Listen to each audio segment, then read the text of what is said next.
വർഷങ്ങൾക്ക് ശേഷമാണ് ഞാനിത് ഉപയോഗിക്കാൻ പോകുന്നത്. വർഷങ്ങൾക്ക് ശേഷം. ഹെയർ ട്രാൻസ്പ്ലാന്റ് ചെയ്ത് 177 ദിവസമായി. ഞാൻ ഈ സാധനം ആ ഒരു ഫീൽ വല്ലാത്തൊരു ഫീലാട്ടോ. ഒന്ന് ഈരാ.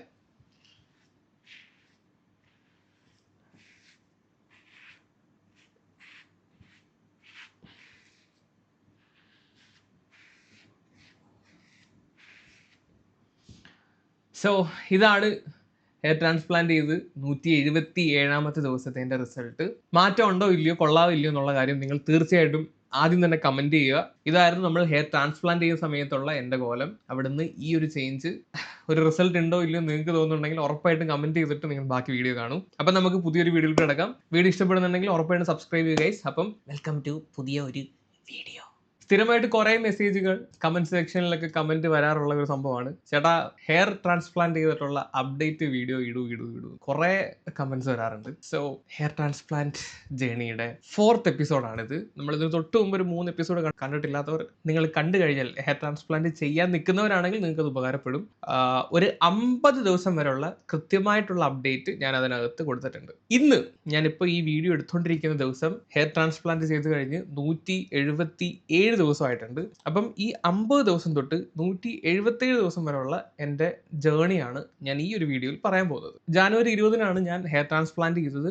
കൊച്ചി ലാഡൻ സിറ്റി എന്ന് പറയുന്ന ക്ലിനിക്കിൽ വെച്ചിട്ടായിരുന്നു എൻ്റെ ഹെയർ ട്രാൻസ്പ്ലാന്റ്. സോ 177ാമത്തെ ദിവസം നിങ്ങളിപ്പോൾ ഈ കാണുന്നതാണ് എൻ്റെ റിസൾട്ട് എന്ന് പറയുന്നത്. നമുക്ക് കംപ്ലീറ്റ് റിസൾട്ട് കിട്ടാൻ വേണ്ടിയിട്ട് 1 ഇയർ എടുക്കും. ഇതിപ്പോൾ 177 ദിവസം. ഞാനൊന്ന് കുനിഞ്ഞ് കാണിക്കാം. എൻ്റെ ഫ്രണ്ടൊക്കെ അത്യാവശ്യം കവറായിട്ടുണ്ട്. നമ്മൾ കണ്ട് ഈ ഭാഗമുണ്ട്, ഇവിടെ നമ്മളൊന്നും ചെയ്തിട്ടില്ല, എന്നാലും കുറച്ച് മുടിയൊക്കെ ഇവിടെ കിളിച്ച് വന്ന് സെറ്റായിട്ടുണ്ട്. സോ ഇതാണ് 177ാമത്തെ ദിവസത്തെ റിസൾട്ട്. നിങ്ങൾ ഈ കണ്ണുമ്പിൽ കാണുന്നതാണ് ഗായ്സ്. ഞാൻ ഹാപ്പിയാണ്, സീരിയസ്ലി ഹാപ്പിയാണ്. ഇതാണ് ഹെയർ ലൈൻ. ഈ ചെറിയ പൊട്ട് പോലെ കുത്തു കിടക്കുന്ന കാണുന്നുണ്ട്, അത് നമ്മൾ ഈ ഹെയർ ഇങ്ങനെ കുത്തി വെക്കുന്നതല്ലേ, അതിൻ്റെ ഒരു ഇതാണ് കേട്ടോ.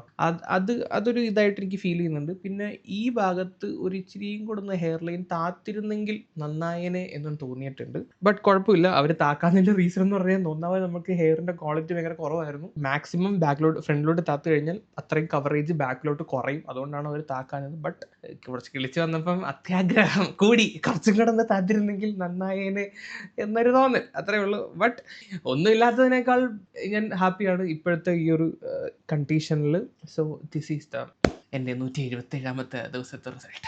ഈ റിസൾട്ടിൻ്റെ ഒരു ഡിഫറൻസ് നിങ്ങൾക്ക് മനസ്സിലാവണമെങ്കിൽ എൻ്റെ ആദ്യത്തെ ഫോട്ടോ കാണണം. ഇതാണ് ഞാൻ ഹെയർ ട്രാൻസ്പ്ലാന്റ് ചെയ്യാൻ പോകുന്നതിന് മുമ്പ് അവർ ക്ലിനിക്കാരെടുത്ത ഫോട്ടോ ആണിത്. ഇത് ഈ സൈഡ്, ഇത് എൻ്റെ റൈറ്റ് സൈഡ് എന്ന് വെച്ച് കഴിഞ്ഞാൽ ഈ സൈഡ് താണ്ട് ഇങ്ങനൊരു സൈഡാണ് താണ്ട് നിങ്ങളിപ്പോൾ ഈ കാണുന്നത്. ഈ സൈഡാണ് ആ ഫോട്ടോയിൽ കാണുന്നത്. കണ്ട ആ ഒരു ഡിഫറൻസ് നിങ്ങൾക്ക് മനസ്സിലാവുന്നുണ്ടോ? അപ്പോൾ ഇവിടുന്നാണ് ഈ ഒരു റിസൾട്ട് നമുക്ക് കിട്ടിയിരിക്കുന്നത്. അപ്പോൾ പിന്നെ ഹാപ്പി ആവാതിരിക്കുമോ ഞാൻ? എന്നും തല കുനിക്കുമ്പോൾ ഉള്ള ഡിഫറൻസ് ഇതാണ്. ഇതാണ്ട് കണ്ടല്ലോ, നമ്മൾ ഇവിടെ ഒന്നും ചെയ്തിട്ടില്ല, ഇവിടെ ഹെയർ ട്രാൻസ്പ്ലാന്റ് ചെയ്തിട്ടില്ല. അവിടെ ഒരു ഇത്രയും മുടി അവിടെ ഉണ്ടായിരുന്നു, ഈ നിങ്ങൾ ഈ കാണുന്ന മുടി. ആ മുടി ആക്ച്വലി നമ്മൾ എനിക്കൊന്ന് മെഡിസിൻ കഴിച്ചതിൻ്റെ പേരിൽ വളർന്നു വന്നതാണ്. കുറച്ച് അവിടെയും കുറച്ച് കവറേജ് ഒക്കെ കിട്ടിയിട്ടുണ്ട്. ഇതാണ് നിലവിലുള്ള നമ്മുടെ കണ്ടീഷൻ. സോ ഇവിടുന്നാണ് ഈ ഒരു റിസൾട്ട്, നിങ്ങളിപ്പോൾ ഈ കാണുന്ന റിസൾട്ട് കിട്ടിയിരിക്കുന്നത്. ടോപ്പ് വ്യൂ ഇതാണ് കേട്ടോ, ടോപ്പ് വ്യൂ. ഇത്രയും ഇപ്പോഴത്തെ ടോപ്പ് വ്യൂ നിങ്ങൾ ഇപ്പോൾ ഈ കാണുന്നതാണ്. ഇതാണ് ഇപ്പോഴത്തെ ടോപ്പ് വ്യൂ. സോ അത് ഹെയർ ട്രാൻസ്പ്ലാന്റ് തൊട്ട് മുമ്പ്. And after 77 days this is the result. And ഞാൻ നിലവിൽ ഇപ്പോൾ യൂസ് ചെയ്തുകൊണ്ടിരിക്കുന്ന എന്തൊക്കെയാണെന്ന് കാണിക്കാം. ഇത് മിനോക്സിഡിലാണ് 5%. ആക്ച്വലി മിനോക്സിഡിൽ ഞാനൊരു 10 കൊല്ലമായിട്ട് യൂസ് ചെയ്യുന്നുണ്ട്. അതുകൊണ്ട് ഇതുകൊണ്ട് പ്രത്യേകിച്ച് സൈഡ് എഫക്ട്സ് ഒന്നും എനിക്കില്ല, പ്രത്യേകിച്ച് ചൊറിച്ചിലൊന്നുമില്ല. ഇതാണ് ഇപ്പം നിലവിൽ ഇത് യൂസ് ചെയ്തുകൊണ്ടിരിക്കുന്നത്, മിനോക്സിഡിൽ. പിന്നെ ഈ ഒരു ടാബ്ലറ്റ് കഴിക്കുന്നുണ്ട്, വൈറ്റമിൻ ടാബ്ലറ്റ്സ് ആണ്. Okay, collagen peptide, type 2 amino acid, vitamins and mineral tablets ആണിത്. ഇതൊരു 3 ബോട്ടിൽ ഇതിപ്പം 3ാമത്തെ ബോട്ടിലും കണ്ടാണ്. ആൻഡ് പിന്നെ ഈ ഒരു സാധനം, ഇത് സ്റ്റെറോയിഡ് ആണ്, ഡ്യൂട്ടാസ്റ്റെറോയിഡ്. ഫിനാസ്റ്റെറോയിഡ് എന്നൊക്കെ നിങ്ങൾ കേട്ടിട്ടുണ്ടാവും. ഇത് ഡ്യൂട്ടാസ്റ്റെറോയിഡ് എന്ന് പറയുന്ന ടാബ്ലറ്റ് ആണ്. ഇത് ഞാൻ റെക്കമെൻഡ് ചെയ്യില്ല ഗൈസ്. ഇത് നമ്മുടെ ഈ ഹോർമോൺ ആക്ടിവിറ്റി ഒന്ന് കുറയ്ക്കാൻ വേണ്ടിയിട്ടുള്ള ടാബ്ലറ്റ് ആണ്. അത് ഞാൻ റെക്കമെൻഡ് ചെയ്തില്ല. കാര്യം എന്ന് പറഞ്ഞു കഴിഞ്ഞാൽ അതിന് കുറച്ച് സൈഡ് എഫക്ട്സ് ഉണ്ട്. എനിക്ക് നിലവിൽ സൈഡ് എഫക്ട്സ് ഒന്നുമില്ല. കാര്യം സൈഡ് എഫക്ട്സ് എന്താണെന്ന് ചോദിച്ചു കഴിഞ്ഞാൽ, ചിലവർക്ക് ഈ സ്പേംസിന്റെ ക്വാണ്ടിറ്റി അല്ലെങ്കിൽ ഈ അതുമായിട്ട് ബന്ധപ്പെട്ട് കുറച്ച് പ്രശ്നങ്ങൾ ചില ആളുകളിൽ കണ്ടിട്ടുണ്ട്. പക്ഷെ കോമൺ ആയിട്ടുള്ളതല്ല. അതുകൊണ്ട് പലരും അത് പേടിച്ചിട്ട് കഴിക്കാറില്ല. എൻ്റെ അടുത്ത് ഇത് 2 ദിവസം കൂടിയിരിക്കുമ്പോൾ കഴിക്കാനാണ് പറഞ്ഞിട്ടുള്ളത്. ഞാൻ ആക്ച്വലി ഒരു 3 ദിവസം കൂടിയിരിക്കുമ്പോഴാണ് ഞാനിത് കഴിക്കാറുള്ളത്. ഇതിനകത്ത് 1, 6, 12, 15 ഇതിനകത്തൊരു 15 ഇതുണ്ട്. ഞാനിപ്പോൾ നിലവിൽ ഒരു 30-36 എണ്ണം കഴിച്ചിട്ടുണ്ടാവും ഈ ഒരു ടാബ്ലറ്റ്. ഇത് 0.5 mg ആണ്. വലിയ ഡോസേജ് കൂടിയ സാധനമല്ല. ബട്ട് സ്റ്റിൽ ഞാനിത് റെക്കമെൻഡ് ചെയ്യുന്നതല്ല. നമ്മുടെ മറ്റേതിനേക്കാളും വലുതല്ലല്ലോ മുടി, മനസ്സിലായ? അവസാനം മുടിയൊക്കെ വന്നിട്ട് കാര്യങ്ങൾ നടന്നില്ല, എങ്ങനെയാ ശരിയാവുന്നേ? അതുകൊണ്ട് ഇത് ഞാൻ ഈ ഒരു പീസ് കൂടെ കഴിച്ചിട്ട് ഇത് ഞാൻ സ്റ്റോപ്പ് ചെയ്യും. ഓക്കെ, ഇപ്പോൾ ഒരു 3 months ആയിട്ട് ഞാനിത് കഴിക്കുന്നുണ്ട്. അത് 3 ദിവസം ഇടവേളകളിലാണ് കഴിക്കുന്നത്. പിന്നെ അങ്ങനെ എന്തെങ്കിലും ഒരു പ്രശ്നം ആർക്കെങ്കിലും വരുവാണെങ്കിൽ അത് റിവേഴ്സിബിൾ ആണ്. ഇത് നിർത്തി കുറച്ച് മാസം കഴിയുമ്പോഴത്തേക്ക് തന്നെ നമ്മുടെ പഴയ സ്ഥിതിയിലോട്ട് വരും. അതങ്ങനെയാണ്. അങ്ങനെ പെർമനന്റ് ആയിട്ടുള്ള പ്രശ്നങ്ങളൊന്നും വരത്തില്ല. ബട്ട് സ്റ്റിൽ എനിക്ക് പ്രശ്നങ്ങളൊന്നും ഇല്ല കേട്ടാ. ജിൽ സെറ്റപ്പ് തന്നെ. ഓക്കെ, അപ്പം ഇതാണ്. ഇനി നമുക്ക് ഈ 50 ദിവസം തൊട്ട് 177 ദിവസം വരെയുള്ള എൻ്റെ ഒരു ജേർണി ഞാനൊന്ന് പറയല്ല, വ്യക്തമായി കാണിക്കാം, ഓരോ വീഡിയോ വെച്ച് കാണിക്കാം. ഇത് ഞാൻ 50ാമത്തെ ദിവസം ഇട്ട എപ്പിസോഡ് നമ്പർ 3 ആണ്. ആ എപ്പിസോഡിനകത്ത് നിങ്ങൾ ഈ റിസൾട്ടാണ് കണ്ടത്. ജസ്റ്റ് ഒന്ന് പ്ലേ ചെയ്യാവേ. ഇത്രയും ഭാഗത്താണ് ചെയ്തിട്ടുള്ളത്, കണ്ടില്ലേ? ഇവിടെ ചെയ്യാനുണ്ട്, ഇവിടെ ചെയ്തത്. സോ ഇതാണ് 50ാമത്തെ ദിവസത്തെ. ഇപ്പം ഇങ്ങനെയാണ് കോലം, കണ്ട? ഇനി ഡോണർ ഏരിയ ഞാൻ കാണിച്ചു തരാം. ഞാനിത് നോക്കിയിട്ട് കുറച്ച് ദിവസമായി. ഇതാണ്, നിങ്ങൾ കാണുന്നുണ്ടോന്ന് അറിയില്ല. എന്താണ് നിങ്ങൾ കാണുന്നത്? ഇതാണ് 50ാമത്തെ ദിവസത്തത്. ഇതിപ്പോൾ 177. ഡോണർ ഏരിയ ഇതാണ് കേട്ടോ. ഇതാണ് ഡോണർ ഏരിയ. കാണുന്നുണ്ടല്ലോ? മുടി വളർന്നപ്പോഴത്തേക്ക് നമുക്ക് മറ്റേതൊന്നും ആ മുടി എടുത്ത ഭാഗത്ത് കാണുന്നുണ്ടെന്ന് വിശ്വസിക്കുന്നു. ഓക്കെ, മുടി എടുത്ത ഭാഗത്തെ ഒന്നും നമ്മൾ അറിയത്തില്ല. ഇതാണ് ഡോണർ ഏരിയ. പിന്നെ ഇവിടെ കുറച്ച് മുടിയുടെ അഭാവം കാണും. അത് ഓൾറെഡി ഉള്ളതാണ്. മെഡിസിൻ കഴിച്ച് വല്ലതും കിളിച്ച് വരുന്ന വരട്ടെ. ഇതൊക്കെ മതി, ഇതൊക്കെ തന്നെ ധാരാളം എനിക്ക്. എന്തിനി ഇത്രയും കാണും ഫ്രണ്ടിൽ നിന്നുള്ള ലുക്ക് കാണുമ്പോൾ എന്തൊരു മാറ്റങ്ങൾ ഉണ്ടായിരിക്കുന്നു. അയ്യോ, ഒന്നുമില്ലാത്തതിനേക്കാളും ഭയങ്കര ഇതാണ്. ഓക്കെ, ഞാൻ ഹാപ്പിയാണ്. ഞാൻ കംപ്ലീറ്റ്ലി ഹാപ്പിയാണ്. ഇനി 65ാമത്തെ ദിവസത്തെ കാര്യങ്ങളോടെ കാണാം. ഇന്ന് ഇപ്പോൾ 65 ദിവസമായിട്ടുണ്ട്. 65ാമത്തെ ദിവസത്തെ എൻ്റെ ഹെയറിന്റെ കണ്ടീഷൻ കണ്ട് ഇങ്ങനെയാണ്. കുറെ മുടിയൊക്കെ കുറച്ച് കിളിച്ച് വന്നിട്ടുണ്ട്, കുറേയൊക്കെ കൊഴിഞ്ഞു പോയിട്ടുണ്ട്. ഇപ്പോൾ ഒരു ഷെഡിങ് ഫേസിലൂടെയാണ് പോകുന്നത്. കുറച്ച് കഴിയുമ്പോഴത്തേക്ക് ഈ കൊഴിഞ്ഞു പോയ മുടിയെല്ലാം ഇപ്പോൾ ഇനി കിളുത്ത് വരും. നമുക്കിനി ഒരു കംപ്ലീറ്റ് റിസൾട്ട് കിട്ടാൻ വേണ്ടിയിട്ട് നിങ്ങൾക്ക് അറിയാലോ 1 year വേണ്ടി വരും. ഞാൻ ഇവിടെ ആയിട്ട് എൻ്റെ ഈ ഒരു തലേൻ്റെ ഈ ഭാഗത്തായിട്ട് നിങ്ങൾക്ക് കാണാൻ പറ്റത്തില്ല, ഒരു ചെറിയൊരു ബൾജിങ് എനിക്ക് ഫീൽ ചെയ്തു. ഒരു ഉണ്ട പോലെ, ചെറിയൊരു ഗോലിയുടെ കൂട്ടുള്ളൊരു ബൾജിങ്. തൊടുമ്പോൾ മാത്രമേ നമുക്ക് മനസ്സിലാവത്തുള്ളൂ. എനിക്ക് ക്യാമറയ്ക്കകത്ത് അത്ര വിസിബിൾ അല്ല. ഇന്ന് ഇച്ചിരി കുറഞ്ഞിട്ടുണ്ട്. 2 ദിവസമായിട്ട് അങ്ങനെ ഉണ്ടായിരുന്നു. ഞാനിപ്പോൾ ഹോസ്പിറ്റലിലോട്ട് പോകാൻ വേണ്ടി പോവാണ്. ഞാൻ അവിടെ ക്ലിനിക്കിൽ വിളിച്ച സമയത്ത് അവരവിടെ ചെല്ലാൻ പറഞ്ഞിട്ടുണ്ട്. എന്താ സംഭവം എന്നറിയത്തില്ല. പക്ഷെ ഇപ്പോൾ ഇത് കുറഞ്ഞിട്ടുണ്ട് കേട്ടോ. ഇന്നത്തെ ദിവസം അത് കുറഞ്ഞിട്ടുണ്ട്. അന്നേരം ഞാനിപ്പോൾ ഹോസ്പിറ്റലിലോട്ട് പോകാൻ വേണ്ടി പോവാണ്. ആൻഡ് കൃത്യം 1 month കഴിഞ്ഞിട്ടാണ് PRP എടുക്കാൻ വരാൻ പറഞ്ഞത് എൻ്റെ അടുത്ത്. പക്ഷെ കുറച്ച് തിരക്കുകളും പിന്നെ കുറേ ഹോസ്പിറ്റൽ കേസ് എനിക്ക് വയ്യായിരുന്നു. അങ്ങനെയൊക്കെ കാരണങ്ങളാൽ എനിക്ക് ആ ഒരു 1 month പോയിട്ട് PRP എടുക്കാൻ പറ്റിയിട്ടുണ്ടായിരുന്നില്ല. അപ്പം ഇന്ന് ആ ഒരു PRP സെക്ഷനും കൂടെ നമ്മൾ ചെയ്യുന്നുണ്ട്. അപ്പോൾ അതാണ് 65ാമത്തെ ദിവസത്തത്. ഈ 65ാമത്തെ ദിവസമാണ് ഞാൻ സെക്കൻഡ് PRP എടുക്കാൻ പോകുന്നത്. ആക്ച്വലി 1 മാസം കഴിയുമ്പോൾ പോയി എടുക്കേണ്ടതാണ്. ഞാൻ 65ാമത്തെ ദിവസമാണ് സെക്കൻഡ് PRP എടുക്കാൻ പോകുന്നത്. ഫസ്റ്റ് PRP നമ്മൾ ഹെയർ ട്രാൻസ്പ്ലാന്റ് ചെയ്ത സമയത്ത് തന്നെ അവർ കുത്തിവെക്കുന്നുണ്ടായിരുന്നു. അതാണ് ഫസ്റ്റ് PRP. അതിന്റെ വീഡിയോയും കൂടെ നിങ്ങളൊന്ന് കാണും.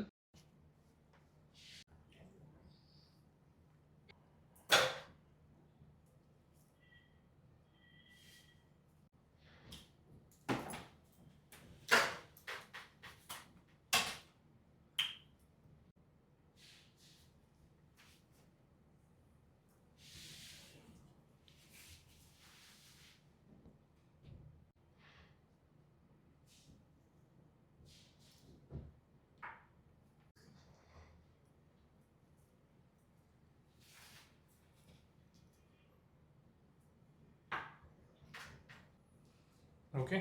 Yeah, perfect. Pain anywhere? No. No? No.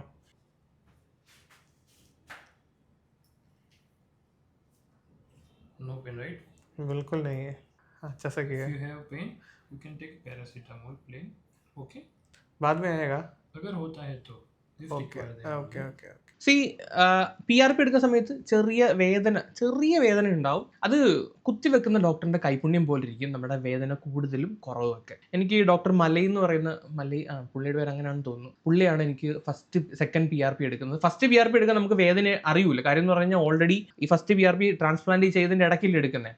അന്നേരം നമ്മുടെ ഇവിടെ എല്ലാം മരവിച്ചിരിക്കുമായിരിക്കും. മറ്റേ അനസ്തേഷ്യ തന്നിന്റെ മരവിപ്പ് ഉണ്ടായിരിക്കും. അന്നേരം അതിന്റെ ഇടയ്ക്കൂടെ എത്ര കുത്തി PRP വെച്ച് കഴിഞ്ഞാൽ നമ്മൾ അറിയൂല. ഈ സെക്കൻഡ് PRP എടുക്കുമ്പോഴത്തേക്ക് ഈ മരവിപ്പ് എല്ലാം മാറിയിട്ട് ചെയ്തിട്ടുണ്ടാവുമല്ലോ, ഇത്രയും ദിവസം കഴിഞ്ഞല്ലേ, അപ്പം നമുക്ക് ചെറിയൊരു വേദന ഉണ്ടാവും. പക്ഷേ ഡോക്ടറിന് നല്ല കൈപ്പുണ്യമുണ്ട്, പുള്ളി നല്ല രീതിയിൽ പണി അറിയാവുന്നവനാണെങ്കിൽ നമുക്കധികം വേദനിക്കില്ല. പിന്നെ ഈ ഭാഗത്ത് നമ്മുടെ ഈ സ്ഥലത്തൊക്കെ കുത്തി വെക്കുമ്പോൾ കമ്പാരിറ്റീവ്ലി ഇവിടെ കുത്തുന്നതിനേക്കാളും കുറച്ച് വേദന അനുഭവിക്കും. ഓക്കെ, ഞാൻ PRP അല്ല, PRP പ്ലസ് മറ്റേ ഇതിന്റെ ഒരു ലിക്വിഡ് ഫോം ഉണ്ട്, ഈ ഡ്യൂട്ടാസ്റ്റെറോയിഡിന്റെ ഡ്യൂട്ടാസോം എന്നാണ് പറയുന്നത്. അതിന്റെ രണ്ടിന്റെയും കൂടെ മിക്സ് ആണ് തലയിൽ കുത്തി വെച്ചിരുന്നത്. സോ അതായിരുന്നു സെക്കൻഡ് PRP. അത് 65ാമത്തെ ദിവസമാണ് ഞാൻ എടുത്തത്. ഇനി 80ാമത്തെ ദിവസം വരെയുള്ള റിസൾട്ട് ഇനി കാണിക്കാൻ പോകുന്നതാണ്, ഒന്ന് കാണും. ഗൈസ്, നമ്മൾ ഇന്ന് ഹെയർ ട്രാൻസ്പ്ലാന്റ് ചെയ്തിട്ട് 80 ദിവസമായിട്ടുണ്ട്. ഇതാണ് 80ാമത്തെ ദിവസത്തിലെ എൻ്റെ ഒരു ഹെയറിന്റെ കണ്ടീഷൻ. ഈ സൈഡിലത്തെ ഹെയർ നന്നായി വളർന്നിട്ടുണ്ട്. ഇവിടെയൊക്കെ നല്ല വളർന്ന് ക്ലിയർ ആയിട്ടുണ്ട്. ആൻഡ് ഇവിടെ കുറച്ച് വളർന്നു വരുന്നുണ്ട്. ഇവിടെ ഒന്നും അധികം വളർന്നിട്ടില്ല. ആൻഡ് ഇതാണ് നമ്മുടെ ഈ റീജിയൻ, നടുഭാഗം. ഇത്രയും ഭാഗത്താണ് നമ്മൾ മുടി വെച്ച് പിടിപ്പിച്ചേക്കുന്നത്. ഇവിടെ മുടിയൊന്നും ഇല്ല. ഓക്കെ, ഇതൊന്നും ചെയ്തിട്ടില്ല ഈ ഭാഗത്ത്. അവിടെ മെഡിസിൻ കഴിക്കുന്നുണ്ട്, വരുമോ ഇല്ലയോ നോക്കാം. ആൻഡ് ഇത്രയും ദിവസം പ്രത്യേകിച്ച് ഇറിറ്റേഷൻസും കാര്യങ്ങളൊന്നും ഇല്ല. പക്ഷെ ചെറിയ ഒരു ബൾജിങ് എൻ്റെ ഇവിടെ വരാറുണ്ട്. 1-2-3 വന്നു. അത് ഈ ഫോളിക്ലൈറ്റിസ് എന്ന് പറയുന്ന ഒരു സാധനമാണ്. സാധാരണഗതിയിൽ ഹെയർ ട്രാൻസ്പ്ലാന്റ് ചെയ്ത് കഴിഞ്ഞതിന് ശേഷം ഈ സംഭവം വരാറുണ്ട്. അതിന് പല റീസൺസ് ഉണ്ട്. അത് വലിയ കാര്യമൊന്നുമില്ല, 1-2 ദിവസം കഴിയുമ്പോഴത്തേക്ക് പോകും. വേറെ വേദനയോ കാര്യങ്ങളൊന്നും വന്നിട്ടില്ല. ചെറിയൊരു റെഡ് കളറിൽ ആ ഭാഗത്ത് ഇങ്ങനെ ചുവന്ന് കാണും. അതിങ്ങനെ നമ്മൾ തൊടുന്ന സമയത്ത് അത് നമുക്ക് കയ്യിൽ ഒരു ചെറിയൊരു ബൾജിങ് പോലെ ഫീൽ ചെയ്യും. ഇതാണ് സംഭവം. അത് 2 ദിവസം വന്നിട്ട് അതങ്ങ് പോവുകയും ചെയ്യും. പേടിക്കാൻ വേണ്ടിയിട്ടൊന്നുമില്ല. ഇപ്പം നിലവിൽ ഇതാണ് നമ്മുടെ ഹെയറിന്റെ കണ്ടീഷൻ. ആൻഡ് ഇത് ഞാൻ ഒന്ന് ഈ സൈഡൊക്കെ ഒന്ന് വെട്ടിക്കളയാമെന്ന് വിചാരിച്ചു. മുടി ഭയങ്കര വൃത്തികേടല്ല. എന്നിട്ട് ഇതൊക്കെ വളർന്നു വന്നതാണ്, വെച്ച് പിടിപ്പിച്ച മുടി വളർന്നതാണ് ഇതൊക്കെ കേട്ടോ. ഇതൊക്കെ ഒന്ന് വെട്ടിക്കളയാമെന്ന് വിചാരിച്ചു. അന്നേരം ഞാനൊന്ന് വെട്ടിക്കളയാൻ വേണ്ടിയിട്ട് പോവുകയാണ്. ഇതായിരുന്നു 80ാമത്തെ ദിവസത്തെ. ആൻഡ് ഇതിന് ശേഷം ഞാൻ പോയി മുടി ഒന്ന് ട്രിം ചെയ്തിട്ടുണ്ടായിരുന്നു, കുറച്ചൊന്ന് വെട്ടിയിട്ടുണ്ടായിരുന്നു. വെട്ടുമ്പോൾ ഉള്ളൊരു പ്രശ്നം എന്താണെന്ന് വെച്ച് കഴിഞ്ഞാൽ നമ്മുടെ ഈ ഡോണർ ഏരിയ ഉണ്ടല്ലോ, അതിങ്ങനെ വെളുത്ത് കിടക്കും. ഒരുപാട് അങ്ങനെ പറ്റിയാക്കാൻ പറ്റൂല. ഈ 2 സൈഡ് നമുക്ക് ഒരുപാട് പറ്റിയാക്കാൻ പറ്റൂല. സോ ഇതായിരുന്നു മുടി വെട്ടിയതിന് ശേഷമുള്ള കോലം. ഞാൻ ട്രിം ചെയ്ത് ഇപ്പോൾ ഉള്ള ഒരു കോലം. ഈ ട്രിം ചെയ്ത സമയത്ത് ഞാൻ നോട്ടീസ് ചെയ്ത 1-2 കാര്യങ്ങളുണ്ട്. ഇത് എൻ്റെ സൂംഡ് പിക്കാണേ, നമ്മുടെ തലയുടെ ഈ ഇവിടെ കുറെ മുടിയുണ്ട്, ഇങ്ങനെ ചുരുണ്ട് വരുന്ന പോലെ ഫീൽ ചെയ്തിട്ടുണ്ടായിരുന്നു. ചില നമ്മൾ കുത്തിവെച്ച മുടിയാണ്, ഐ മീൻ ട്രാൻസ്പ്ലാന്റഡ് ഹെയർസ് ആണ്. അതിങ്ങനെ കിളിച്ച് വരുമ്പോൾ ചുരുളുന്നുണ്ടായിരുന്നു. വേറൊരു പിക്കാണ് ഇത്, ചുരുളുന്നുണ്ടായിരുന്നു. ഈ പൊങ്ങിയും താന്നും ഒക്കെ നിൽക്കുന്നിടം കണ്ട, അത് നമ്മുടെ ഹീലായി വരുന്നതാണ്. അവിടെ മുറിവ് ഉണ്ടാക്കിയിട്ട് അതിൻ്റെ അകത്താണ് ഇത് വെക്കുന്നത്. അതുകൊണ്ടാണ് ആ ഒരു ബൾജിങ് ഒക്കെ ഇങ്ങനെ കാണുന്നത്.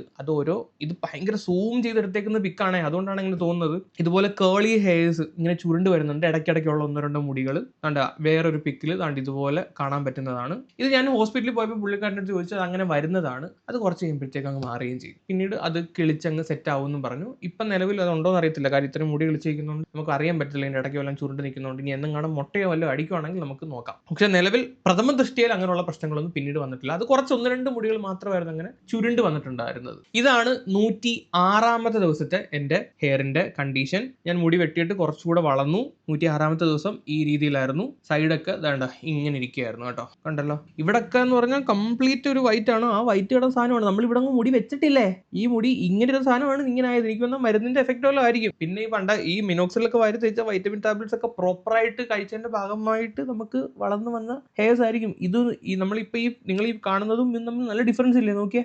ഈവൻ അത് ട്രിം ചെയ്തേക്കുവാണെങ്കിൽ പോലും, ഇത് വളർന്നിരിക്കുകയാണെങ്കിൽ പോലും സ്റ്റിൽ അവിടെ ഒരു കവറേജ് നമുക്ക് ഫീൽ ചെയ്തിട്ടുണ്ട്. സോ ഇതായിരുന്നു സൈഡ് വ്യൂ. 106ാമത്തെ ദിവസം ഞാൻ അതുപോലെ നിൽക്കുകയാണെങ്കിൽ ഇങ്ങനെ കണ്ടാ ഈ കോലമാണ്. ഇപ്പൊ കമ്പയർ ചെയ്ത് നോക്കിക്കോ, മനസ്സിലാവും. ആൻഡ് ഇത് കഴിഞ്ഞ് 111ാമത്തെ ദിവസമാണ് ഞാൻ 3ാമത്തെ PRP എടുക്കാൻ പോകുന്നത്. 3ാമത്തെ PRP ഞങ്ങൾ ആലോചിക്കണം. ആദ്യം ഹെയർ ട്രാൻസ്പ്ലാന്റ് ചെയ്തപ്പോൾ ഒരു PRP, പിന്നെ ഒരു 65ാമത്തെ ദിവസം ഒരു PRP, പിന്നെ 111ാമത്തെ ദിവസമാണ് ഞാൻ 3ാമത്തെ PRP. ഇതെല്ലാം 1 മന്ത് ഗ്യാപ്പിൽ എടുക്കേണ്ട സാധനമാണ്. എന്റെ കയ്യിലിരിപ്പ് കാരണം, എനിക്ക് സമയം കിട്ടാത്തതിന്റെ കാരണമാണ് ഞാൻ ഇങ്ങനെ ഇതിൽ 50 ദിവസം ഗ്യാപ്പ് ഇട്ട് എടുക്കേണ്ട ഒരു അവസ്ഥ വന്നത്. അതിന്റെ വീഡിയോയും കൂടെ ഞാൻ വെക്കാം.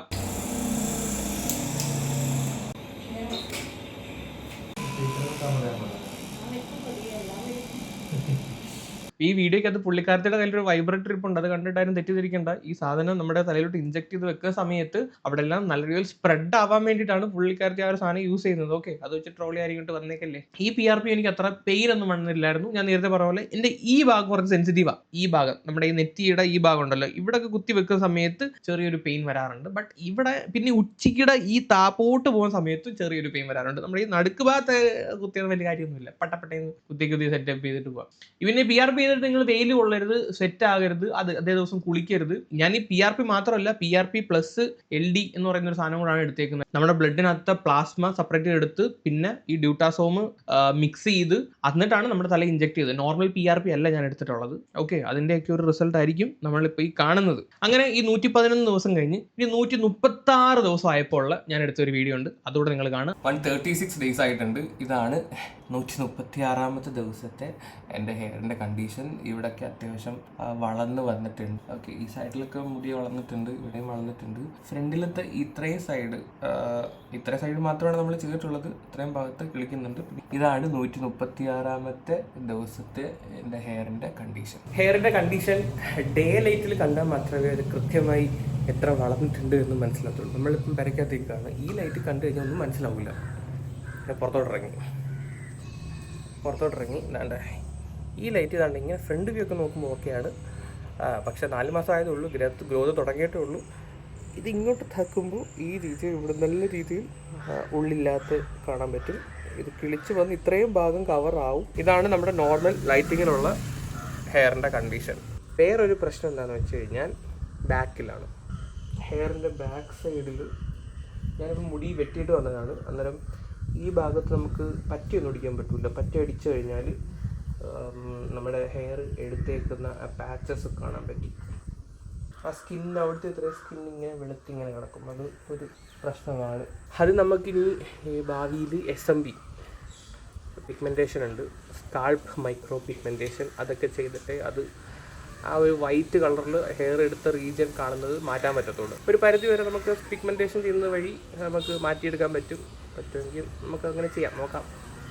അപ്പം ഇതാണ് ഡേ ലൈറ്റിലെ ഹെയറിൻ്റെ കണ്ടീഷൻ. ഇതിലൊരു 100 ദിവസം കഴിഞ്ഞ് നമ്മുടെ രണ്ടാമത്തെ PRP കഴിഞ്ഞതിന് ശേഷമാണ് മുടി അത്യാവശ്യം നല്ല രീതിയിൽ വളർന്നു വന്നത്. ഇനി ഈ 136ാമത്തെ ദിവസത്തെ വീഡിയോ കാണുമ്പോൾ നിങ്ങൾക്ക് അത്യാവശ്യം ഒരു ഗ്രോത്ത് നല്ല ഫീൽ ചെയ്യുന്നുണ്ട് അതിനകത്ത്. ഈ ഒരു സൈഡിലൊക്കെ അത്യാവശ്യം മുടി കുറവായിരുന്നു, അവിടെ ഇപ്പം കിളിച്ച് കവർ ആയിട്ടുണ്ട്. ആ 136 ഡേയ്സും 177 ഡേയ്സും തമ്മിൽ കമ്പയർ ചെയ്യുമ്പോൾ ആ ഒരു 40 ദിവസത്തെ ഗ്രോത്ത് നല്ല രീതിയിൽ വന്നിട്ടുണ്ട്. എനിക്ക് തോന്നുന്നു ആ ഒരു 136 ദിവസം കഴിഞ്ഞ് നല്ല രീതിയിൽ ഒരു പട്ടേന്ന് കിളിച്ച് വന്ന പോലെ ഫീൽ ചെയ്യുന്നുണ്ട്. നിങ്ങളിപ്പോൾ ഈ കാണുന്നത് 152ാമത്തെ ദിവസത്തെ എൻ്റെ ഹെയറിൻ്റെ കണ്ടീഷനാണ്. അത്യാവശ്യം എല്ലാ സൈഡും നല്ല രീതിയിൽ കവർ ആയിട്ടുണ്ട്. നിങ്ങൾ കണ്ടില്ലേ, ഈ ഭാഗം എങ്ങനെ ഇരുന്നാൽ നിങ്ങൾ ആയത്തിപ്പിക്ക് കണ്ടല്ലോ. ഇപ്പം എങ്ങനെ ഇരിക്കുന്നു നോക്കിയേ, ആ ഒരു ഡിഫറൻസ് മനസ്സിലാവും. സർജറിക്ക് മുമ്പ് തന്നെ ഇങ്ങനെ ഇരുന്ന സ്ഥലമാണ് 152ാമത്തെ ദിവസം ഈ രീതിയിൽ വന്നേക്കുന്നത്. അപ്പോൾ ആ ഒരു ചേഞ്ച് നല്ല രീതിയിൽ 152ാമത്തെ ദിവസം ആയപ്പോഴത്തേക്ക് നമുക്ക് കിട്ടിയിട്ടുണ്ട്. ഇതേ ദിവസം തന്നെയായിരുന്നു ഞാൻ ക്ലിനിക്കിൽ പോയത്. ക്ലിനിക്കിൽ അതേ ദിവസം പോയി അന്നും ഞാനൊരു PRP എടുത്തിട്ടുണ്ടായിരുന്നു. അതിൽ ഇത്രയും ഭാഗം അത്യാവശ്യം നല്ല രീതിയിൽ കിളിച്ചു വന്നിട്ടുണ്ടായിരുന്നു. അന്നേരം അവിടെ നമ്മൾ പ്രത്യേകിച്ച് ഒരു ട്രീറ്റ്മെൻറ്റ് ഇനി ചെയ്യണ്ട. ഇനി ഇവിടെ ആണ് കുറച്ച് ട്രീറ്റ്മെൻറ്റ് ചെയ്യാനുള്ളത്, കുറച്ചും കൂടെ ഒന്ന് പുഷ്ടിപ്പിക്കാൻ വേണ്ടിയിട്ട്. അവിടെയും കൂടെ മുടി നല്ല രീതിയിൽ വന്നു കഴിഞ്ഞാൽ നല്ലൊരു റിസൾട്ട്, നല്ല അടിപൊളി റിസൾട്ട് കിട്ടും. അന്നേരം ഇതിനെപ്പറ്റി ഞാൻ ഡോക്ടറിൻ്റെ സംസാരിച്ചു. നമ്മൾ അവിടെ ഇനി എന്തൊക്കെ ട്രീറ്റ്മെൻറ്റ് ചെയ്യാമെന്നുള്ള രീതിയിൽ പുള്ളിക്കാരത്തിയോട് സംസാരിച്ചു. അന്നേരം എനിക്ക് പരിചയമില്ലാത്ത 1-2 ട്രീറ്റ്മെൻറ്റിനെ പറ്റി അവർ പറഞ്ഞു. അത് അത്യാവശ്യം എഫക്റ്റീവ് ആണെന്നാണ് പുള്ളിക്കാരത്തി എൻ്റെ അടുത്ത് പറഞ്ഞത്. അത് ഞാൻ പറഞ്ഞു തന്ന എത്ര മാസം നിങ്ങൾക്ക് മനസ്സിലാവുന്ന അറിയത്തില്ല, അതുകൊണ്ട് അവരെ കൊണ്ട് തന്നെ ഞാനൊരു വീഡിയോ എടുത്തിട്ടുണ്ടായിരുന്നു. ഞാൻ എന്താണെങ്കിലും ഡോക്ടർ പറയുന്ന ആ വീഡിയോ ഞാനൊന്ന് വെക്കാം. Hi Ananthu, I M doctor Rintu. So Ananthu നമ്മളിവിടെ ഡെൻസിറ്റിയിൽ സർജറി ചെയ്തിട്ടുണ്ടായിരുന്നു. അതിന്റെ റിസൾട്ട് ഒക്കെ വന്നിട്ടുണ്ട്. അനന്തുവിന് ഫ്രണ്ട് ഏരിയയിലേക്കായിരുന്നു നമ്മൾ സർജറി ചെയ്തത്, നിങ്ങൾക്ക് എല്ലാവർക്കും അറിയാം. സോ അനന്തുവിന്റെ ബാക്ക് സൈഡിലേക്ക് തൊട്ട് ബാക്കിലേക്കുള്ള ക്രൗൺ ഏരിയയിലേക്കെല്ലാം തിന്നിങ് ഉണ്ടായിരുന്നു. സോ നമ്മൾ കുറച്ച് ട്രീറ്റ്മെന്റ്സ് ചെയ്തു. അനന്തുവിന് ഡ്യൂടെക്സം ഇൻജെക്റ്റബിൾ ആയിട്ടുള്ള ഒരു ട്രീറ്റ്മെന്റ് ഉണ്ടായിരുന്നു, അത് ചെയ്തു. And also biotin PRP with medicated ആയിട്ടുള്ള ട്രീറ്റ്മെന്റും അനന്തു ചെയ്തു. സോ ലാസ്റ്റ് വിസിറ്റിൽ അനന്തു മെയിലായിരുന്നു ഇവിടെ വന്നിരിക്കുന്നത്. സോ അന്ന് കാണുന്ന റിസൾട്ട് ആണ് നമ്മൾ കാണുന്നത്. ഈ ഒരു കാണുന്ന റിസൾട്ട് എന്ന് പറയുന്നത് അനന്തുവിന്റെ 11/5/2026 അനന്തു വന്ന റിസൾട്ട് ആണ് ഈ കാണുന്നത്. ഇപ്പൊ ജൂലൈയിൽ ഇന്നിപ്പോ ജൂലൈ 21 ഇന്ന് വന്നപ്പോൾ ഉള്ള അനന്തുവിന്റെ റിസൾട്ട് നമ്മൾ കാണുന്നുണ്ട്. നല്ല ഡ്രാസ്റ്റിക് ആയിട്ടുള്ള ചേഞ്ച് ഉണ്ട് അനന്തുവിന്. അവിടെ എല്ലാം ഫോളിക്കിൾസ് കുറച്ചുകൂടെ തിക്കർ ആയിട്ടുണ്ട്, ബെറ്റർ ആയിട്ട് വന്നിട്ടുണ്ട്. സോ നമ്മൾ അതർ ദാൻ നമ്മളൊരു ട്രീറ്റ്മെന്റ് പറയുമ്പോൾ നിങ്ങൾക്ക് എല്ലാവർക്കും അറിയാവുന്ന ഒരു ട്രീറ്റ്മെന്റ് സൈഡ് എന്ന് പറയുന്നത് ഏറ്റവും ട്രഡീഷണൽ ആയിട്ട് ലോങ് ആയിട്ട് എല്ലാവരും ചെയ്തു വരുന്നത് ബ്ലഡിൽ നിന്ന് എടുക്കുന്നതായിട്ടുള്ള പ്ലാസ്മ തെറാപ്പി, GFC അങ്ങനത്തെ ഉള്ള ട്രീറ്റ്മെന്റ് സൈഡുകളായിരിക്കും ഇത് കൂടുതൽ നിങ്ങൾക്ക് എല്ലാവർക്കും അറിയാവുന്നത്. അതല്ലാണ്ട് തന്നെ നമുക്ക് ചെയ്യാൻ കഴിയുന്നതായിട്ടുള്ള മെഡിസിൻ കൊടുക്കുന്ന തരത്തിലുള്ള ട്രീറ്റ്മെന്റ്സ് കാര്യങ്ങളും ഒക്കെ നമുക്ക് അവൈലബിൾ ആയിട്ടുണ്ട്. അതിലിപ്പം ടു ബി ഫ്രാങ്ക് നമുക്ക് എക്സോസോംസ് പോലെയുള്ള ട്രീറ്റ്മെന്റ്സ്, അതേപോലെ നമ്മളുടെ LD റീജനെക്സ് ട്രീറ്റ്മെന്റ് എന്ന് പറഞ്ഞ ഒരു ട്രീറ്റ്മെന്റ് ഉണ്ട്. അത് വളരെയധികം റിസൾട്ട് കൊടുക്കുന്ന ഒരു ട്രീറ്റ്മെന്റ് കൂടിയാണ്. സോ അനന്തുവിന്റെ കാര്യത്തിൽ നമ്മളിപ്പോൾ സജസ്റ്റ് ചെയ്ത് പറയുന്നതെന്ന് പറയുന്നത് ആ ഒരു ഏരിയനെ മാത്രം ലോക്കലി നമുക്ക് ട്രീറ്റ് ചെയ്യാൻ തരുന്ന രീതിയിൽ LD റീജനെക്സ് ട്രീറ്റ്മെന്റ് ആണ് ഞാനിപ്പോൾ സജസ്റ്റ് ചെയ്ത് പറയുന്നത്. ഈ LD റീജനെക്സ് എന്ന് പറയുന്ന ട്രീറ്റ്മെന്റിനെ പറ്റി ഞാൻ അതിനാണ് കേൾക്കുന്നത്. ഇവരൊരു ത്രെഡ് നമ്മുടെ തലയിൽ കുത്തി വെക്കുന്ന പറയണേ. ഞാൻ കാണിച്ചു തരാം. കണ്ട് ഇതുപോലെ ഡോക്ടർ ഇതൊന്ന് എക്സ്പ്ലെയിൻ ചെയ്ത് കഴിഞ്ഞാൽ നന്നായിരിക്കും കേട്ടോ. ഇതാണ് LD റീജനെക്സ് ട്രീറ്റ്മെന്റ് പറയുന്നത്. അതായത് PDO ത്രെഡ് എന്ന് പറയും. നമ്മളുടെ സ്യൂച്ചർ ത്രെഡ്സുകളാണ് ഇത് യൂസ് ചെയ്യുന്നതെന്ന് പറയുന്നത്. ഓൺ റിസോർബിൾ, അതായത് നമ്മുടെ ബോഡിയിൽ തന്നെ അലിഞ്ഞു ചേരുന്ന, അബ്സോർബ് ചെയ്ത് ചേരുന്നതായിട്ടുള്ള ത്രെഡ് ആയിട്ടുള്ളത് പോളിഡയോക്സിനോൺ ത്രെഡ് എന്നാണ് പറയാ, PDO എന്ന് പറയുമ്പോൾ. ഇതുപോലുള്ള ത്രെഡുകൾ നമുക്ക് ഇതായിരിക്കും കുറച്ചുകൂടെ കാണിക്കാനായിട്ട്. ഈ ഒരു ബ്ലൂയിഷ് ആയിട്ട് കാണുന്നതാണ് ഈ ഒരു ത്രെഡ് എന്ന് പറയുന്നത്. ഓക്കെ, ഇത് അതിന്റെ ഹാൻഡിലാണ് പറയുന്നത്. ഇതാണ് ത്രെഡ്. അപ്പൊ ഇത് നേരത്തെ നമ്മൾ ഈ കാണിച്ച ഫോട്ടോയ്ക്കകത്ത് കൂട്ടി ഇങ്ങനെ ഈ ത്രെഡ്സ് നമ്മുടെ സ്കിന്നിന്റെ ഡെർമൽ ലൈനിലേക്ക് നമ്മൾ ഇൻട്രൊഡ്യൂസ് ചെയ്ത് കൊടുക്കുകയാണ് നമ്മൾ ഈ ചെയ്യുന്നതെന്ന് പറയുന്നത്. സോ ഈ ത്രെഡ് ഇവിടെ നിന്ന് ഇത് കൊടുക്കുന്നു എന്ന് പറയുന്നത് ഈ ഒരു ഏരിയയിലേക്ക്, അതായത് നമ്മളൊരു ഒരു കാര്യം, ഒരു മുറിവ് ക്രിയേറ്റ് ചെയ്ത് നമ്മുടെ ബോഡിയിലേക്ക് നമ്മൾ ഇൻജെക്ട് ചെയ്യുമ്പോൾ ബോഡി നോർമലി തന്നെ അതിനെ ഹീലിംഗ് പ്രോസസ്സിലേക്ക് പോകും. അതായത് ഈ സാധനം നമ്മുടെ തലയിൽ അലിഞ്ഞു ചേരും. നമ്മുടെ ബോഡി അത് മിനിമം ഒരു 6 to 8 months എടുക്കും അത് ബോഡിയിൽ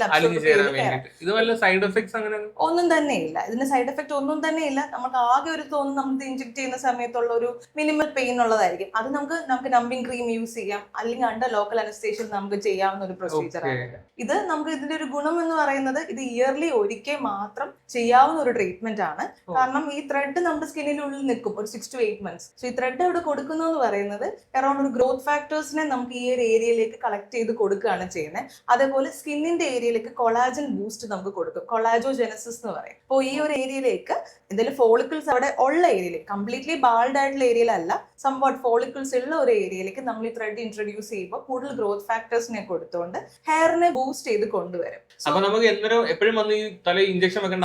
വന്ന് ചെയ്യേണ്ട ആവശ്യമില്ല. ഒരു കൊല്ലത്തിൽ നമുക്ക് ഒരിക്കൽ മാത്രം ചെയ്യേണ്ട ആവശ്യമേ ശരിക്കും ഇതിനുള്ളൂ. നമ്മൾ മറ്റേ GFC പോലെയോ അല്ലെങ്കിൽ PRP ഒക്കെ നമുക്ക് മൾട്ടിപ്പിൾ വിസിറ്റ് ആവശ്യമുണ്ട്. അതുപോലെ ഒരു ട്രീറ്റ്മെന്റ് അല്ല ഇതെന്ന് പറയുന്നത്. ഇത് ഇയർലി ഒരു 35 to ആകെ ഇത് PDO ത്രെഡ് ചെയ്യാനുള്ള ഒരു ടൈമിംഗ് എന്ന് പറയുന്നത് 35 to ഒരു 40 minutes, അറൌണ്ട് ഒരു മാക്സിമം 40 minutes ഉള്ളിൽ തീരാവുന്ന ഒരു പ്രൊസീജിയറേ ഉള്ളൂ ഇത് ചെയ്യുന്നത്. അത് കഴിഞ്ഞ് മെഡിക്കേഷൻസും കാര്യങ്ങളും ഒക്കെ ചെയ്ത് പ്രോപ്പർലി പോവാം. ട്രീറ്റ്മെന്റ് കഴിഞ്ഞ് ഒരു വിത്തിൻ ഒരു 3 to 6 months കൊണ്ട് തന്നെ നമുക്ക് ആ ഏരിയയിൽ കുറച്ചുകൂടെ ഹെയർ കുറച്ച് തിക്കറായിട്ടും മോർ ഡെൻസർ ആയിട്ടും ഒക്കെ നമുക്ക് കണ്ടു തുടങ്ങാം. 6 months കൊണ്ട് നാട്ടിലേക്ക് ഉള്ള ഒരാളാണെങ്കിൽ നമുക്ക് 6 months റിവ്യൂ എടുക്കാൻ പറ്റും. അങ്ങനെ ഇനി കൂടുതൽ ഇത് ബെനിഫിറ്റ് ആയിട്ടുള്ളത് എബ്രോഡ് ഉള്ള ആൾക്കാർക്കാണ്. ഇതിന്റെ പുറകിൽ കുറെ നേരം ടൈം ഇവിടെ വന്ന് വിസിറ്റ് ചെയ്ത് ഒരു PRP ഒക്കെ എടുക്കാൻ ടൈം ഇല്ലാത്ത ആൾക്കാർക്ക് ഇത് കുറച്ചുകൂടെ ബെനിഫിറ്റ് ആയിട്ട് ഈ ഒരു സാധനം ഒരു തവണ ഇട്ടിട്ട് പോയാൽ മതി, പിന്നെ ഒന്നും നോക്കണ്ട.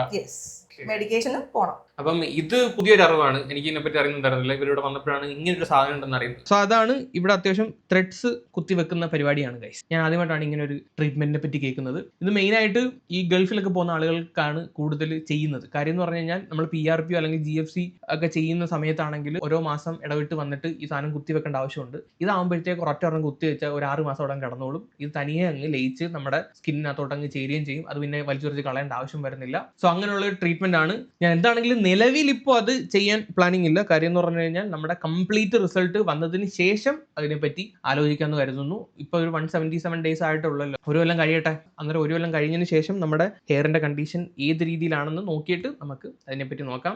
തൽക്കാലം ഇപ്പോൾ ഇങ്ങനെ അങ്ങ് പോട്ടെ എന്ന് ഞാൻ വിചാരിക്കുന്നു. സോ അപ്പോൾ ഇതാണ് എൻ്റെ 177ാമത്തെ ദിവസത്തെ റിസൾട്ട്. ഇത് ഞാനിപ്പോൾ ഇതിനകത്ത് എൻ്റെ വീഡിയോ എടുക്കുന്ന റൂമിൽ ഇരുന്നിട്ട് എടുക്കുന്ന വീഡിയോ ആണ്. ഇനി പുറത്ത് പോകുമ്പോൾ എങ്ങനെയാണെന്നുള്ള കാര്യം കൂടെ ഞാനൊന്ന് കാണിക്കാം. അതുകൂടെ നിങ്ങൾ കാണും. ഇതിപ്പം ഞാൻ റൂമിനകത്തേക്കും നമുക്ക് കൃത്യമായിട്ട് മനസ്സിലാവില്ല. പുറത്തോട്ട് ഇറങ്ങിയിട്ട് കാണിക്കാം. ഇപ്പം മുടി ഞാനൊരു ഷാമ്പൂ ഇട്ടൊന്ന് വാഷ് ചെയ്തിട്ടുണ്ട്. വാഷ് ചെയ്ത ശേഷം ഇപ്പം ഡേ ലൈറ്റിലാണ്, അത്യാവശ്യം ഉച്ചയാണ്. ഉച്ചയ്ക്ക് നമ്മൾ ഹെയർ നോക്കുകയാണെങ്കിൽ ഇത് ഇങ്ങനെ ആയിരിക്കും. കറക്റ്റ് മനസ്സിലാവണമെങ്കിൽ ഈ ഒരു രീതി നോക്കണം, എന്നാലും മനസ്സിലാവത്തുള്ളൂ. കണ്ടോ, കാണാൻ പറ്റുന്നൊന്നും അറിയില്ല. അപ്പോൾ ഇതാണ്, കണ്ടല്ലോ. ഓക്കെ, ഇവിടെയൊക്കെ അത്യാവശ്യം വന്നിട്ടുണ്ടെന്ന് തോന്നുന്നു. നമ്മൾ വെച്ച ഭാഗത്തൊക്കെ. അപ്പം നമ്മൾ സർജറി ചെയ്തിട്ടില്ല ഈ ഭാഗത്ത്. അവിടെ നേരത്തെ ഉള്ളതിനേക്കാളും ഇപ്പം ആക്ച്വലി വന്നിട്ടുണ്ട്. നിങ്ങൾ നോക്കിക്കഴിഞ്ഞാൽ ആ ഡിഫറൻസ് മനസ്സിലാവും. പഴയ ഫോട്ടോയും ഇപ്പോഴത്തെ ഈ ഒരു കണ്ടീഷനും വെച്ച് നോക്കുമ്പോൾ എനിക്ക് തോന്നുന്നു കുറേയൊക്കെ മുടി വന്നിട്ടുണ്ടാവും. അപ്പം നമ്മൾ വെയിലത്ത് പോയിട്ട് ഇങ്ങനെ നോക്കുമ്പോഴേ അവിടെ ഒരു പ്ലെയിനായിട്ട് ഫീൽ ചെയ്യത്തില്ല, എന്നാലും മുടി അവിടെ ഉള്ളതുപോലെ തോന്നുന്നുണ്ട്. തോന്നുന്നല്ല, അവിടെ ഉണ്ട് ഇവിടെ മുടി. സോ സോ അത്യാവശ്യം നീട്ടി വളർത്തുമ്പോഴത്തേക്ക് അതങ്ങ് കവർ ആവുമെന്ന് തോന്നുന്നു. നമ്മൾ അവിടെ ചെയ്തിട്ടില്ലല്ലോ. അപ്പം വെയിലത്ത് വന്ന് നിൽക്കുമ്പോൾ ഇതാണ് നിലവിൽ നമുക്ക് കാണാൻ പറ്റുന്ന മുടിയുടെ കണ്ടീഷൻ. എത്ര ക്ലിയർ ആവുമെന്നൊന്നും അറിയില്ല കേട്ടോ. ഇതാണ് നമ്മുടെ ഉച്ചി, ഈ ഭാഗത്താണ് ഉച്ചി. പിന്നെ ഇതാണ് നമ്മുടെ ഡോണർ ഏരിയ. ഇവിടെയൊക്കെ നമ്മുടെ മുടി കളിച്ച് ഫുള്ള് കവറായിട്ടുണ്ട്. അന്നേരം ഒന്നും അറിയത്തില്ല. ഓക്കെ, ഇതൊക്കെയാണ് എത്രമാത്രം ക്യാമറയിൽ കിട്ടിയ നോ ഐഡിയ. സോ അന്നേരം നമ്മൾ ഇങ്ങനെ നിന്ന് നോക്കുമ്പോൾ ഓക്കെയാണ്. നമ്മൾ ഈ ഭാഗം നമ്മൾ കാണാത്തതുകൊണ്ട് ഇങ്ങനെ നിന്ന് നോക്കുമ്പോൾ ഈ ഫ്രണ്ട് വ്യൂ നല്ല മുടി വന്ന പോലെ ഫീൽ ചെയ്യും. പക്ഷേ ജസ്റ്റ് ഒന്ന് കുനിയുമ്പോൾ നമ്മൾ ഈ വെക്കാത്ത ഭാഗത്ത് അവിടെ കുറച്ച് മുടിയുടെ ദാരിദ്ര്യം കാണാൻ പറ്റുന്നതാണ്. ഒരു 1 year ആക്ച്വലി ഒരു ഫുൾ ഗ്രോത്ത് ഉണ്ടാകുന്ന ഒരു ഇത് പറഞ്ഞേക്കുന്നത്. ഇവിടെ എനിക്ക് തോന്നുന്നു ഒരു 80% ഒരു 70% വന്നെന്ന് തോന്നുന്നു. ഇനിയൊരു 10-30% വരാനുണ്ട്. അതിനി വരും ദിവസങ്ങളിൽ വരുമായിരിക്കും. അത് ഞാൻ അപ്ഡേറ്റ് ചെയ്യാം. അപ്പോൾ ഇതാണ് നിലവിലുള്ള ഹെയറിൻ്റെ കണ്ടീഷൻ. സോ ഇപ്പോൾ ഇത്രയാണ് 177 ദിവസമായപ്പോഴുള്ള ആഫ്റ്റർ ഹെയർ ട്രാൻസ്പ്ലാന്റ് റിസൾട്ട്. ആർക്കെങ്കിലും ഉപകാരപ്പെടുന്നെങ്കിൽ ഉപകാരപ്പെടട്ടെ. ഞാൻ ഇതിനകത്ത് വളരെ വളരെ ഹാപ്പിയാണ്. Seriously happy. നിങ്ങൾ ആ ഫസ്റ്റ് പിക്ക് കണ്ടല്ലോ, ഇവിടെ നിന്ന് ഈ ഒരു change I M so happy. And so ഇനി വരും ദിവസങ്ങളിൽ ബാക്കിയുള്ള അപ്ഡേറ്റും കൂടെ ഞാൻ നിങ്ങൾക്ക് തരാം. ഉടനെയൊന്നുമില്ല, ഒരു 100 ദിവസം കഴിയുമ്പോഴത്തേക്ക് അതിൻ്റെ ഒരു പ്രോപ്പർ നമുക്ക് ഒരു വീഡിയോ ചെയ്യാൻ പാകത്തിന് റിസൾട്ട് കിട്ടത്തുള്ളൂ. നല്ലൊരു റിസൾട്ട് ഇനിയും വരുവാണെങ്കിൽ ബാക്കി അപ്ഡേറ്റ്സ് ഞാൻ അപ്പം പറയാം. അപ്പം ഇതാണ് നിലവിലുള്ള നമ്മുടെ ഹെയർ ട്രാൻസ്പ്ലാന്റ് ജേർണി. അപ്പോൾ കൂടുതലൊന്നും പറയുന്നില്ല, വേറെ വീഡിയോ തരാം.